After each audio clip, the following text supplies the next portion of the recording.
You're listening to Systemic Error Podcast. The failure was designed. Conservative says no bankruptcy option for Trump this time, based on an article by Adam Lynch. Trump's war has no bankruptcy court. The bill always lands somewhere.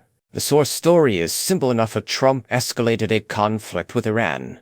The Strait of Hormuz became a global pressure point as prices rose, and the political cost is now circulating back toward him. That is the only useful summary. The rest is the familiar Washington trick of turning a self-inflicted crisis into an abstract dilemma, as if no one made a decision and no one can be held responsible. Power belongs to the people who started it. Trump is not trapped by fate. He is trapped by his own decision to choose escalation and then discover that consequences still exist. The article's central fact is that he built the crisis and now has no clean exit. That matters because actual power is not the ability to talk loudest.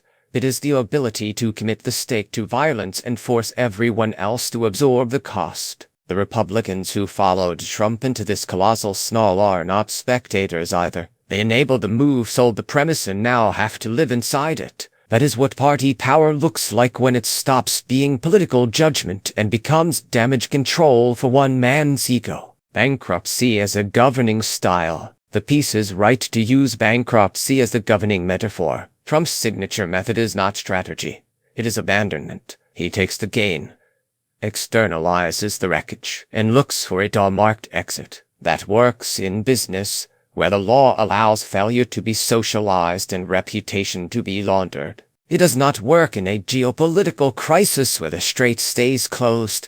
The oil market reacts, and the damage lands in daily life. What the article identifies, even if it doesn't quite say it bluntly enough, is that Trump's politics are built for evasion. He does not solve problems. He reshapes them so someone else gets the invoice.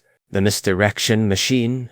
The source also shows how elite political language launders deliberate action into unfortunate circumstance. The problem is described as a crisis with bad options, but those options were created by a president acting through force and by Republicans backing him. That is not confusion. It is authored harm. Even the frame of embarrassment does too much work for him. The issue is not that Trump looks weak. The issue is that he used state power recklessly and then forced the country to pay for his inability to admit defeat without doubling down. The humiliation is secondary. The damage is the point. Democrats as the only check. The article notes that a Democratic-controlled Congress would mean corruption investigations and real personal consequences for Trump. That detail is the political center of gravity here. Democratic power is not a cosmetic opposition role. It is the only institutional break mentioned in the piece that can constrain the president's personal impunity. That does not make Democrats heroic. It makes them necessary. In a system where one faction is willing to turn war into a loyalty test and the other still believes in oversight, the asymmetry is obvious. The Democratic coalition's job is not to flatter itself. It is to use the institutions it has to expose the people who manufactured this mess and to make the cost real. The pattern beneath the disaster. This is the recurring American pattern. A powerful man overcommits. Allies excuse him.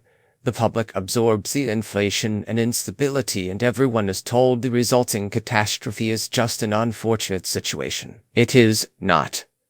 It is what happens when authoritarian instincts meet a party structure willing to indulge them and a political press that still pretends recklessness is a personality quirk. The deeper lesson is that bankruptcy politics cannot govern an empire forever. Eventually the debt shows up in fuel prices, institutional decay, and a country stuck paying for one man's refusal to lose cleanly.